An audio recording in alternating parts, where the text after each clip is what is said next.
हाय, good evening everybody. मैं राजू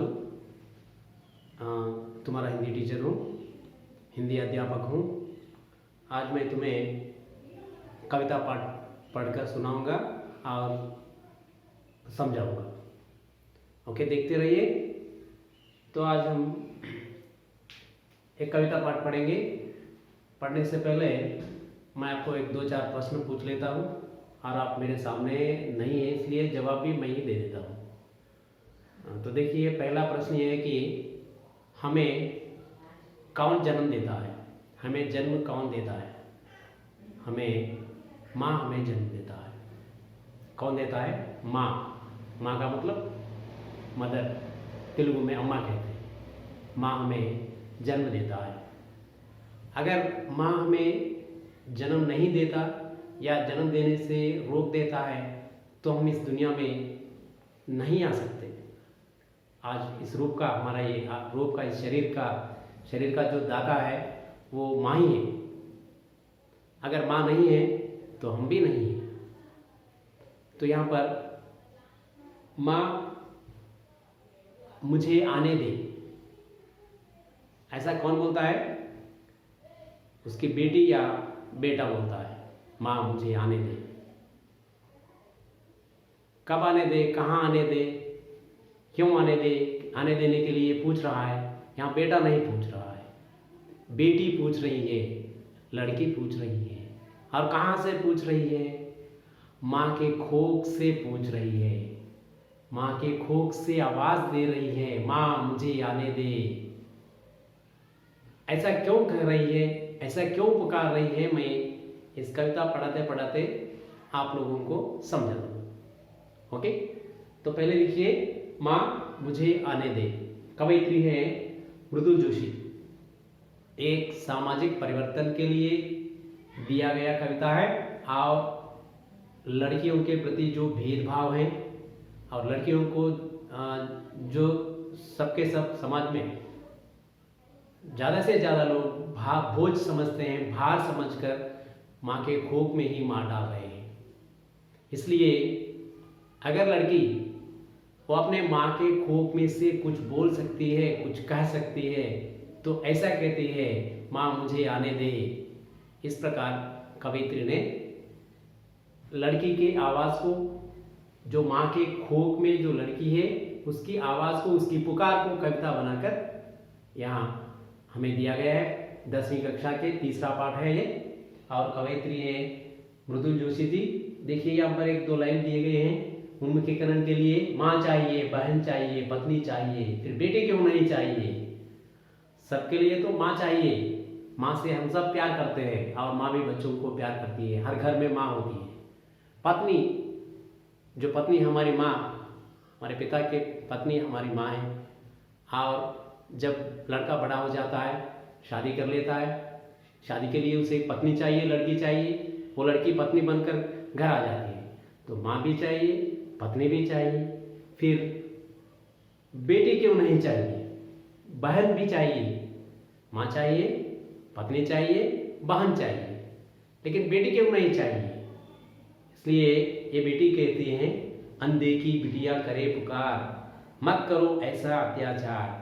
अनदेखी बिटिया, अनदेखी, जिस लड़की ने इस दुनिया को नहीं देखी है और हमने भी उस लड़की को नहीं देखा है, वो माँ के खोप में से कहती है, अनदेखी बिटिया करे पुकार, मत करो ऐसे अत्याचार। जो आचार ना करना है उसे करते हैं तो उसे अत्याचार कहते हैं। जो काम ना करने का होता है वो अत्याचार कहलाता है।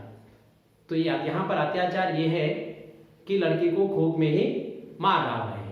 तो लड़की कहती है, ऐसा अत्याचार ना करें, मत करो। एक पुकार है, लड़की का पुकार को कवयित्री ने कविता बनाई है। देखिए, अनदेखी बिटिया क्या कहती है? अनदेखी बिटिया ऐसे अत्याचार को ना करने की पुकार देती है। इन पंक्तियों से क्या संदेश मिलता है? संदेश ये मिलता है कि लड़कियों के प्रति भेदभाव ना रखें, उसको बचाए, उसे पढ़ाए, समाज में उसे मान सम्मान दे। यही इस पाठ का संदेश है। नारी के बिना समाज की कल्पना असंभव है। अपना विचार बताइए। नारी के बिना समाज का कल्पना तो असंभव ही है। नारी का मतलब स्त्री है। स्त्री के बिना संसार चलता ही नहीं। अगर स्त्री नहीं है तो पुरुष कहाँ से आता? इसलिए स्त्री के बिना समाज की कल्पना असंभव है। स्त्री के बिना कोई भी समाज आगे नहीं बढ़ता और समाज कहलाता ही नहीं है। अब देखिए उद्देश्य, छात्रों को छंद मुक्त कविताओं का परिचय कराना। इस कविता के माध्यम से भ्रूण हत्याओं का विरोध करने का प्रयास किया जा रहा है। लिंग भेद का डटकर विरोध करना, भ्रूण हत्याओं को रोक लगाकर बालिका शिक्षा की प्रेरणा देना इसका उद्देश्य है। इस कविता आप लोगों को पढ़ाने का उद्देश्य ये है। पहला उद्देश्य है कि छंद मुक्त कविता का परिचय करवाना। छंद मुक्त, आपको मालूम है कविता में रस, छंद, अलंकार सब मिलाकर लिखते हैं। इन सब का उपयोग करते हुए लिखते हैं। छंद ज़्यादा से ज़्यादा हमें प्राचीन कविताओं में मिलता है। प्राचीन काल के हर काव्य, हर कविता छंदोबद्ध ही होते हैं, लेकिन आधुनिक काल में बहुत सारे कविताएं छंद मुक्त, बिना छंद के ही लिखे जा रहे हैं। जो उसका भाव आसान से लोग समझ सकें, वो पढ़ा लिखा हो या अनपढ़ हो, उसे आसान से समझ सकता है छंद मुक्त कविता के द्वारा। छंद आप तेलुगु में देखिए, छंदस्सु कहते हैं। यमता राजबानसं तेटगीति, आटगलदी, उत्पलमाला, चंपकमाला, शीर्षपद्यम, इस प्रकार ये छंद के अनुसार उन कविताओं को नाम भी दिया जाता है। लेकिन इस कविता में कोई छंद का प्रयोग नहीं किया जा सका, नहीं किया गया। और छंद मुक्त कविता के द्वारा इसके भाव को आप आसान से समझने के लिए इस पाठ को दिया गया है। और लिंग भेद को डटकर विरोध करना। लिंग भेद, जेंडर डिस्क्रिमिनेशन कहते हैं, हमारे संविधान में भी लिखा गया है। किसी प्रकार का लड़कियों के प्रति या किसी के प्रति भी भेदभाव ना होना चाहिए। लिंग भेद तो बिल्कुल ना होना चाहिए, ये एक अधिकार भी है। तो देखिए आजकल की दुनिया में लड़कियों के प्रति, स्त्रियों के प्रति बहुत सारा भेदभाव है। उसे मिटाने के लिए इस कविता हमें प्रेरणा देती है। रोक लगाकर बालिका शिक्षा की प्रेरणा देना इसका उद्देश्य। बालिका शिक्षा, गर्ल एजुकेशन। शिक्षा का मतलब पढ़ाई है। हिंदी में शिक्षा का अर्थ तेलुगु में है चदु, इंग्लिश एजुकेशन। इस प्रकार बालिका को लड़की पढ़ने से समाज को आसान से जान ले सकती है। समाज में कैसे जीना इसका पता उसे चल जाता है। सुख जीवन कैसे बिताना, कुछ कमाना है तो कैसा, मान सम्मान से जीना कैसा, ये सब लड़की को शिक्षा के द्वारा ही प्राप्त होता है, पढ़ाई के द्वारा ही प्राप्त होता है। यही उद्देश्य है। और ये विधा है। विधा विशेष ये है कि एक छंद मुक्त कविता है। इसमें प्रत्येक पंक्ति कविता विषय के इर्द गिर्द घूमती रहती है। सटीक और प्रभावशाली शब्दावली ऐसी कविताओं की पहली मांग होती है। ये छंद मुक्त कविता है। मैंने पहले ही बता चुका हूँ, इसमें किसी प्रकार का छंद नहीं है। और इस पंक्तियों के भाव को आप आसान से समझ ले सकते हैं। और ये शब्दावली जो होती हैं बहुत प्रभावशाली हैं। आपके ऊपर इसका प्रभाव, इसका असर जरूर पड़ेगा। प्रभाव पड़ने का मतलब తెలుగు में ఇది మిమ్మల్ని ప్రభావితం చేస్తుంది, ఈ సందేశము మీ అందరికీ కూడా అర్థమవుతుంది అనే ఉద్దేశంతో ఈ పాఠాన్ని ఇక్కడ ఇవ్వడం జరిగింది। कवयित्री का परिचय देखिए, मैं यहाँ शाम पट पर लिखा हूँ। कवयित्री मृदुल जोशी जी हैं और उनका जन्म 1960 में हुआ। विशेषता नारी चेतन संबंधी रचनाएं। नारी चेतन, नारियों को चेतन करना, जागरूक करना, తెలుగు में చైతన్యవంతులు చేయడం, స్త్రీలను చైతన్యం చేసేటువంటి రచనలు చేసినటువంటి కవయిత్రి మృదుల్ जोशी గారు। इनकी रचनाएं हैं गुम हो गए अर्थ की तलाश में, शब्द के क्षितिज से, इन दोनों आदि इनकी रचनाएं हैं। इन सभी रचनाओं में स्त्री जागरण, नारी चेतन से संबंधित मैसेज इसमें दिया गया है, संदेश दिया गया है। ओके, अब चलिए विषय प्रवेश में आ जाते हैं। यहाँ देखिए पेज नंबर 13, विषय प्रवेश देखिए। स्त्री और पुरुष दोनों समाज रूपी शक्ति के दो रूप हैं। दोनों कार्यकुशल, गुणी और बुद्धिमान होते हैं। समाज के निर्माण में दोनों का समान महत्व है। वेदों में स्त्री की तुलना देवी से की गई है। कहते हैं कि जहाँ नारी का वास होता है वहाँ देवता बसते हैं। लेकिन सामाजिक विषमताओं के कारण आज भी भ्रूण हत्याएं देखी जा रही है। ऐसी घटनाएं सामाजिक मानवीय अपराध है। ऐसे अपराध को समाप्त करना बेहद जरूरी है।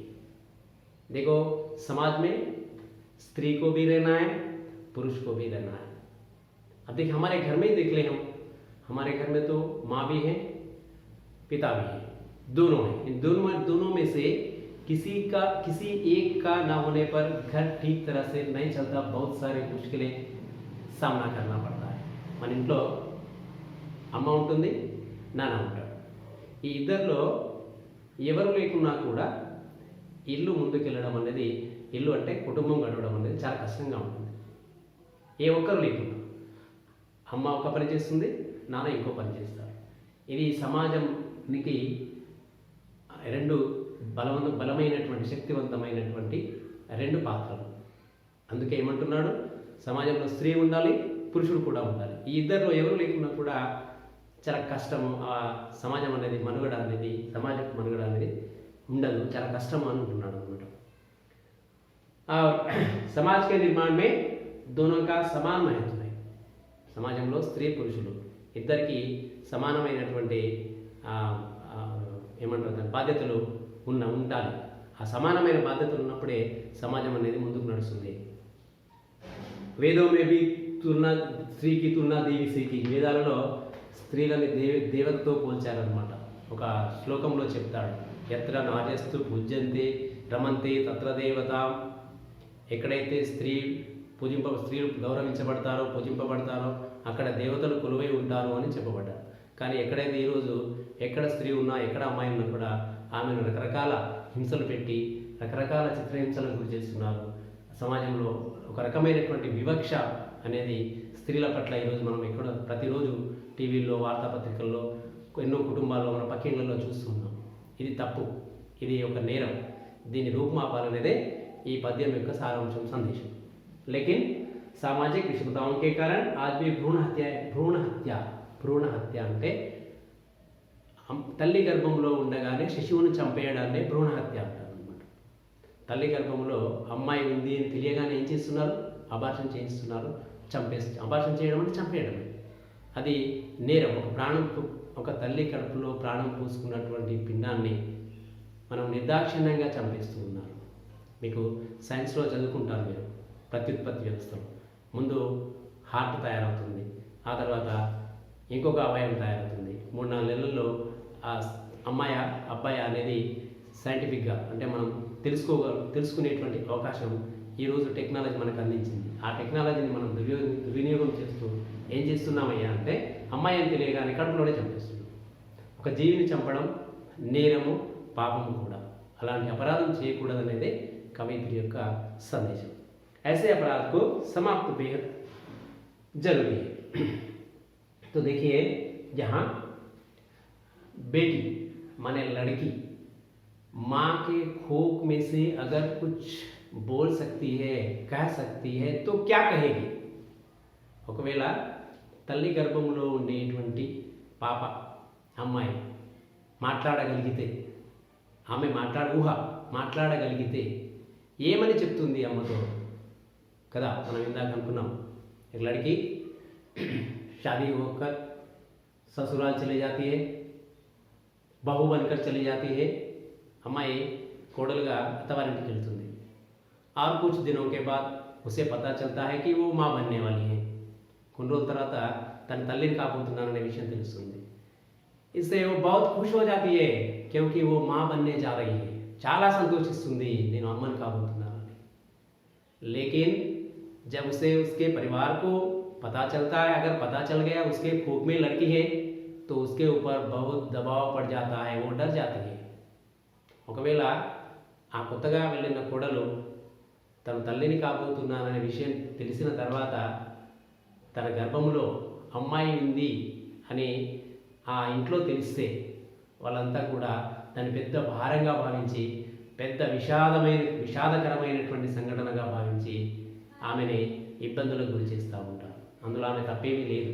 అయినను కూడా అమ్మాయి అంటే చిన్న చూపు, పెద్ద భారం, పెద్ద ఖర్చు అని భావించి ఆ కోడల్ని సూటిపోటి మాటలతో ఇబ్బంది పెడుతూ ఉంటారు. మనం చూస్తూ ఉంటాం. ఆ అత్తగారు కావచ్చు, మామగారు కావచ్చు, భర్త కావచ్చు, అందరూ చిన్న చూపు చూస్తారు అనమాట. కానీ తను మర్చిపోతారు, మేమంతా కూడా ఒక తల్లి కడుపులో నుంచి పుట్టాము, ఒక స్త్రీ, అది మర్చిపోతారు అనమాట. అందుకే పాపం ఆ సంతోషం కాస్త లేకుండా పోతుంది. जिस घर में लड़का पैदा होता है तो खुशियाँ मना लेते हैं, मिठाइयाँ बांटते हैं, बहुत सारे दावत दे देते हैं सबको बुलाकर. ఇంట్లో కొడుకు పుడితే, అబ్బాయి పుడితే ఎక్కడ లేని వేడుకలు చేసుకుంటారు.